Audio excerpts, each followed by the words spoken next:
Hey there, I'm Brittany Schroeder, and business and marketing are my jam.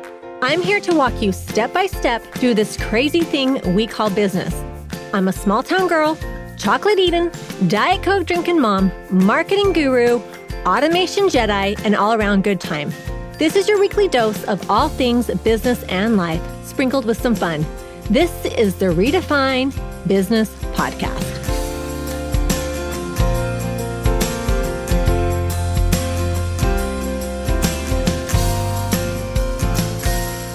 Welcome to another episode of Redefine Business Podcast. I'm so excited for my guest today. Welcome Sara Dunn from Sara Does SEO. Welcome, Sara. Hi, so glad to be here. Thanks so much for having me on. I'm actually so excited to talk about SEO. I think a lot of entrepreneurs get really overwhelmed. I think it sounds really intimidating, SEO, but it's really not. I mean, well, there's parts of it that can be a little bit tricky. That is true. But I love it. And before I hit record, I was talking to Sara a little bit, and I was saying that I'm really pushing a lot of my clients and people in my membership, hey, learn SEO. It's not that hard. Now we have ChatGPT that makes it even easier to do, but you don't want to just solely depend on social media for growing your business. So when Sara and I connected, I was like, oh, I gotta have you on my podcast. I love hearing different people and their perspectives and how they run things. And so I'm so excited to have Sara here. So we're just going to start off by Sara just saying, introduce yourself and just tell us all the things about you. How did you get started into what you're doing and how did you grow this business? Well, Brittany, I love your energy behind SEO because a lot of times people start thinking about SEO and they're like, oh, that sounds boring. Oh, that doesn't sound like a great topic for a podcast episode. So I love that you have so much energy around it because I do too. SEO is my favorite thing. Obviously, this is not how I started my business. I actually started a business in 2012 doing general digital marketing. So it was I knew how to make a website. I made one for a friend. That friend told someone else. And then I realized people would actually pay me to make websites, even though I found it so fun that I would do it for free. So for about 6 years, I ran a business where I did web design, Facebook ads, graphic design, billboards, branding, just anything a small business might need for marketing. They would say, hey, Sara, we want to start an email list. Can you do that for us? And I'd be like, I don't know. I'll figure it out. So I think it was that young 20s kind of energy. I just want to figure it all out and do it. And it was really a turning point for me when one of my website clients said, okay, you're making us this new website. We're making a big investment in the site. We're assuming it's going to help us get found on Google. And I was like, yes, it will. And I was like, I need to figure out what SEO is. And so I'm really self-taught and did a lot of learning and growing on my client sites in a variety of industries until about 2017 when I had my first wedding industry client. So I met a wedding planner at a conference and she had a website designed by someone else. And when we met, she was like, oh my gosh, you do marketing. Does that mean you know SEO? And by then I was like, yes, I know what SEO is. I love it. I really enjoy it. And she was like, I need your help. I said, okay, what's going on? And she said she had her website redesigned. She had previously ranked really well for wedding planner keywords in the big city where she was located. And the new website design had totally tanked her rankings. She had fallen from page 1 to page 12. It was terrible. She's like, my inbox is empty. I'm not getting the traffic I used to get, and I don't know what to do. And I said, we can figure this out. And we worked together. It took about 6 months. And we did a lot of adjustments to the site, a lot of fixes, and we got her back to page 1. And she said, I want to tell everyone I know about you. And I said, I want to work with 1,000 clients just like you. Yeah. And that's when I started specializing specifically in wedding industry SEO. And that's what I do now every single day. Oh, I love it. I love it. And so tell them a little bit, so you don't build the website, you just go in and help them optimize it. What other things do you do? Yeah. So things have changed a lot. So the old business was whatever you need, we'll do it. And here's what I realized about that approach is that you can know a little bit about a lot of things, but it's hard to be an expert in a lot of things. And that was the problem. It was I knew a little bit about designing websites and website strategy and a little bit about brand strategy and a little bit about social media. And so I decided to say, you know what? We're going to stop doing all of those things. I just want to do the SEO optimizations for wedding industry businesses. So what me and my team of 9 now, we are focused exclusively on doing the SEO optimization. We don't do website design anymore. We are going into sites that other people have created for themselves or hired a designer to work on. And we are really implementing the SEO strategy. So keyword research, on-page optimization, content ideas, that's where our bread and butter is now. Yeah. Well, and one of the things I think is really important just to touch on is I had a client, this was forever ago, and she was a photographer, and she had paid somebody to do her website. And one of the promises, and I think we run into this in every industry, but one of the ways she pitched is I design your website and it's SEO optimized. And so then she hired me as like a coach. And so one of the things she's like, hey, would you mind looking over my website? And I went in and did a few things that I know, again, I'm not an expert, but I know quite a bit about SEO. And I was like, this website is not optimized for SEO. 100%. There are so many flaws here. And I think that we run into that a lot.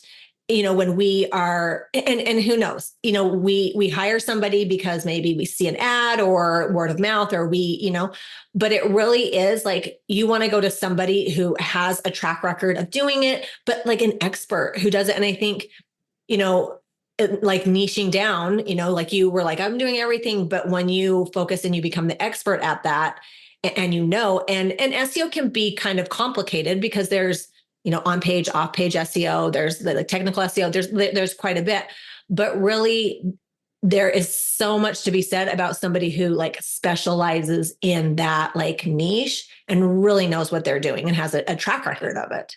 So yes. And I wish I could say that it didn't happen very often that web designers disappointed their clients on the SEO side, but that's a story that I've heard a lot, unfortunately, is when people are kind of oversold on how much their site will be optimized for SEO or what kind of results they'll actually get from their web designer working on it. I think there's very few web designers that do a good job with their SEO implementation. So much so that last year I actually did a workshop for web designers, just walking them through how to protect their clients' rankings, do basic keyword research, and implement a basic keyword plan.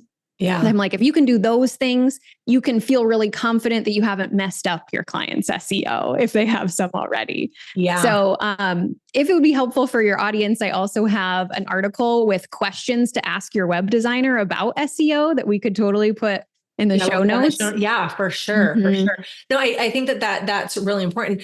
I also think, I'm a big believer in you pay what you get for. I went to lunch the other day with a girlfriend, and she's a colleague, but and she was talking about, because I know how to build a website. I'm like you, I am self-taught and I learned all these things and I can do it. And she was talking about that she, my website, I'm having this girl's not finishing it.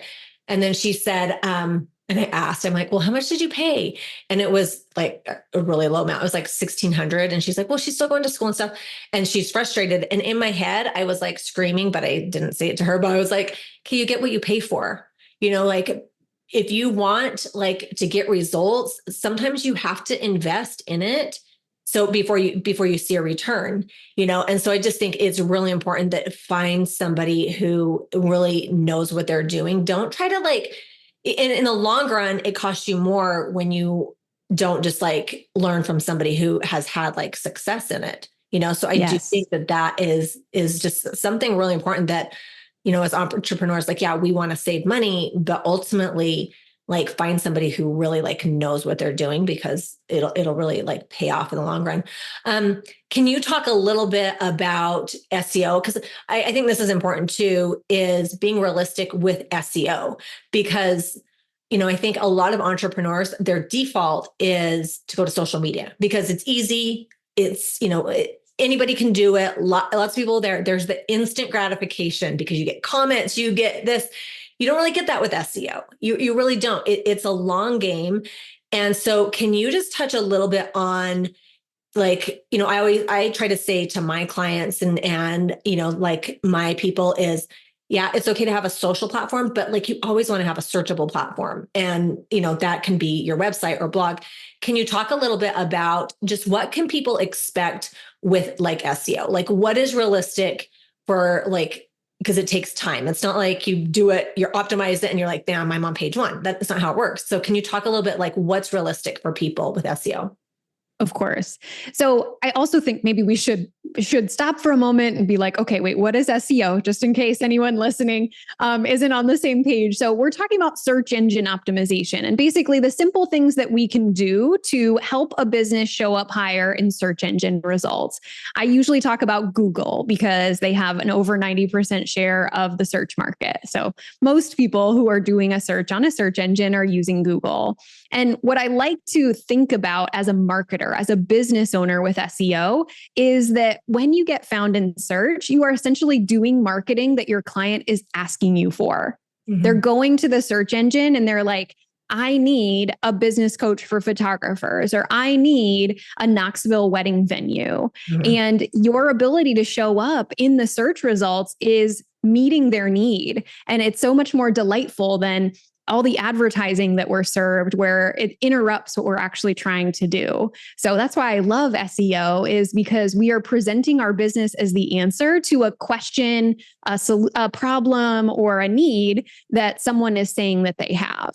Yeah. But as you mentioned, it's a slow process and it is one without the big endorphin rush of social media. I do social media too. And I'm like, ooh, I posted a scrolling post yesterday. I wonder if it's getting any traction. I wonder if it, is getting any shares. And that's such a public thing and easy to see your stats on that, where SEO is, okay, you're going to make some changes to your website to better align with what your customers are searching for.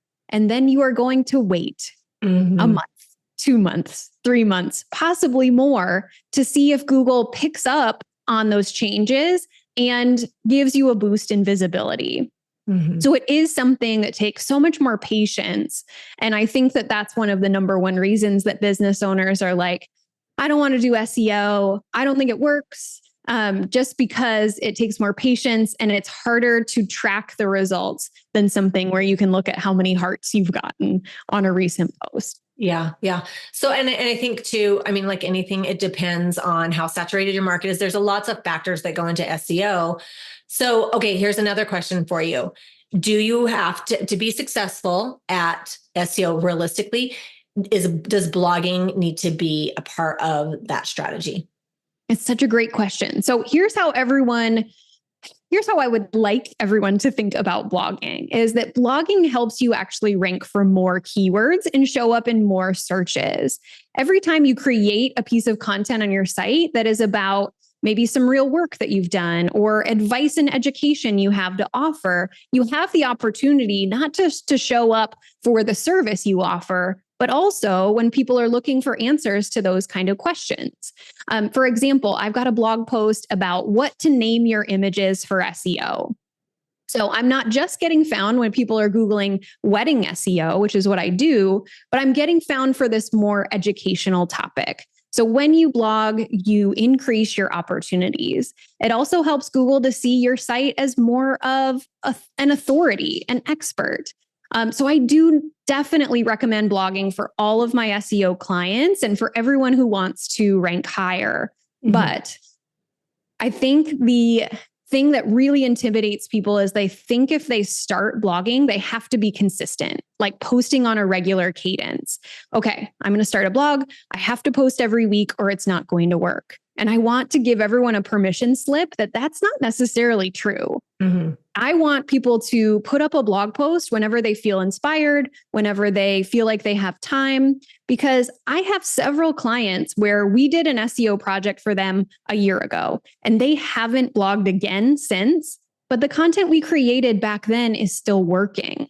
It's not like if you stop blogging, your SEO stops working. Yeah. So every blog post has a positive contribution to your traffic, your keywords, what you're able to get found for. And I really want to take away that consistency pressure and just say, when you can blog and you have something great to say, that's a great time to do it. And then if you can't do it again for a few months, don't feel bad. Does that make sense? Yeah, yeah. Well, one of the things that I do when I'm talking to business owners, especially business owners that are like newly in their business, is I give them the advice that somebody gave me is write 50 blog posts. Like just start writing blogs because it again, it positions you as an expert. It gives you content. And I'm big on like repurposing your content strategies, and I like to start with a blog post. But that was like some advice that somebody gave me, and it has helped me so much because now I've been in business for so long, like I'm repurposing just a lot of like that different content. And it's kind of doubling up because you're building your SEO and you're creating content, and I guess it's tripling up and you're positioning yourself as an expert. And so that was the advice that somebody gave me. And, it's worked for me. Obviously I could still improve on my SEO. There's always room for improvement, but it kind of just gave me a base to start and it just got me going. So, well, I'd agree. And with each of the businesses I have started out by creating content, long form content on the blog. And I think the extra benefit is it actually helps you solidify your own lessons, your own teaching, your own perspective. When you need to actually write it down and come from a place of authority, I think it really helps you to think through the advice you're going to give. The other thing that you'll be able to do after a while is the annoying thing I do all the time where I go, oh, I actually have a whole article about that on my blog. I'd be happy to send it to you. So at this point, if someone asks me, hey, can you tell me more about alt text, image naming, Google Search Console, how to set up Google Analytics, like all of these things, I'm like, I have a resource about that on my blog and I'd be happy to send it to you. So that's just great. Yeah, which is a great thing. And that's kind of what I have told like the people that I work with is, have a database, put your blogs in there. And then it's just like easy that you can reference that. And it positions you as an expert because you're writing that content, and then it's doubling up because it's SEO. So it really is a win-win when you do that. Yeah, for sure. Yeah. And I think it's a great idea to kind of keep a note in your phone. This is what I do, of those questions you get asked a lot. Yeah. Because sometimes I start to see like, okay, I've answered the same question 2 or 3 times.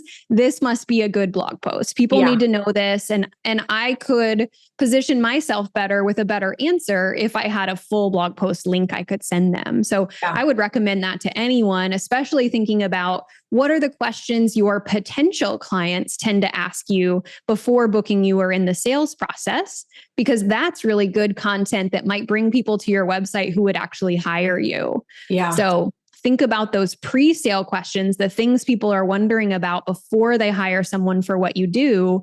And that can actually bring you in more clients, especially if people aren't quite aware that your solution exists. They can get your education and you can steer them toward the services you offer. Yeah. Well, the other thing I was going to say is that when I first started photography, and I was a religious blogger. Like I blogged every session that I did. It was high school senior. I was in El Paso, Texas at the time. And so I thought I was doing this. This is going back to like learn how to do it, instead of just doing it. But I thought I was like great because I was blogging every session, but I was location based. Obviously, when you're a photographer or you're in a wedding industry or really any industry where you're location based, you need to use the keywords. You need to use the locations and all those different things. And I would put like Kendra, class of 2010 or whatever it was. And I'm like, I look back now, I'm like, oh, that did nothing for my SEO. I mean, it did. I ended up, I was fine, but like, I wasn't doing it correctly too. Like it was great that I was blogging, but I wasn't using keywords. I wasn't using like location-based words.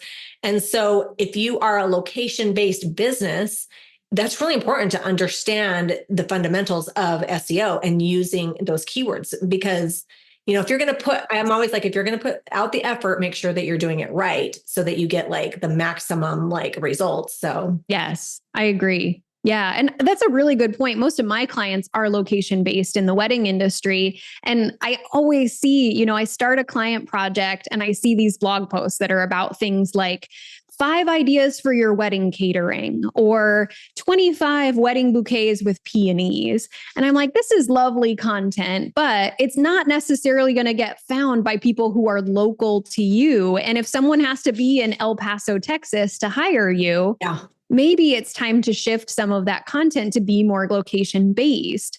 So I teach strategies like, okay, how about writing, even if you're a planner or a photographer, how about writing a blog post about your 10 favorite wedding venues in El Paso, Texas? Because you know that that person is local to you, going to get married in your area, and is really early in their wedding planning process. So they might have the opportunity to still hire you because they're still at the phase where they're choosing a venue. Yeah. So thinking strategically like that, what are things that people are searching for in my area before they make the decision to hire for my service? Those are my favorite blog post topics. Yeah. Yeah.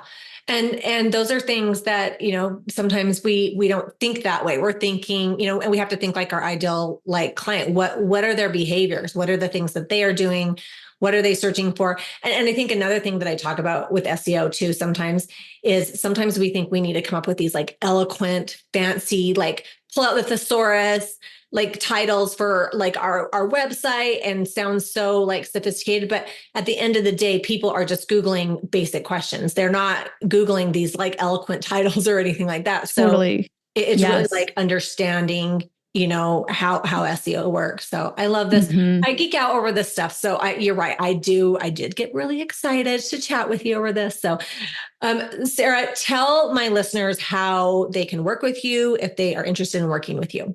Well, we do specialize in SEO for the wedding industry, but for anyone who's listening that just wants to learn a little bit about SEO, no matter what industry you're in, I would love to welcome you to my free monthly SEO Lunch and Learn. I do them over lunch, usually the first Tuesday of the month. It's 30 minutes of something simple and actionable about SEO. We get on live, I answer SEO questions. So dare I say it's pretty fun. So definitely consider SEO Lunch and Learn. And then if you are in the wedding industry, we offer a course called Wedding SEO Bootcamp about how to set up your own SEO, as well as a done for you service that's called the SEO Fix. And all of that can be found at saradoesseo.com. Awesome. I love this. And we'll put all that in the show notes for sure.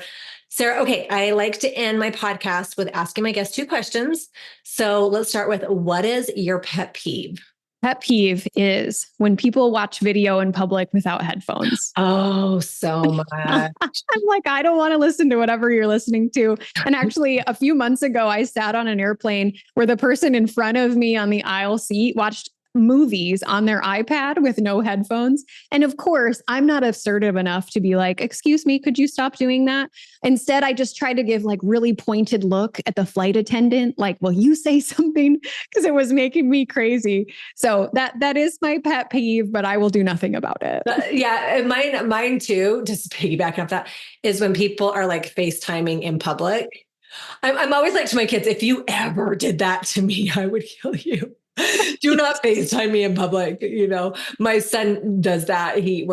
I'll call him and he puts me on speakerphone, and I'm like, don't do that. Please do not do that. So yes. Nobody else wants to listen to two sides of this conversation. Nobody wants to hear it. So, okay. So simple pleasure. What's a simple pleasure? My simple pleasure, which is also kind of a chore, but I actually love it, is pulling weeds. I love weeding in my yard. And that is what I need to do this weekend, because there are weeds all over my backyard this spring. And I am just going to enjoy it every second that I am making the backyard look better. So I'm really looking forward to it. That is a good one. I actually find pulling weeds kind of therapeutic, especially when you pull them and they all come out in one chunk. That's very satisfying. So I feel so satisfying. Yes, it really is. Well, Sara, this has been so fun. I have loved having you on. So thank you so much for jumping on the podcast. Absolutely. I'm so glad to be here and really appreciate the opportunity. Let's not stop the party here. Head on over to my Instagram or Facebook group, Redefine Your Business, and let me know your thoughts about today's show. I will see you again, same time, same place, next week.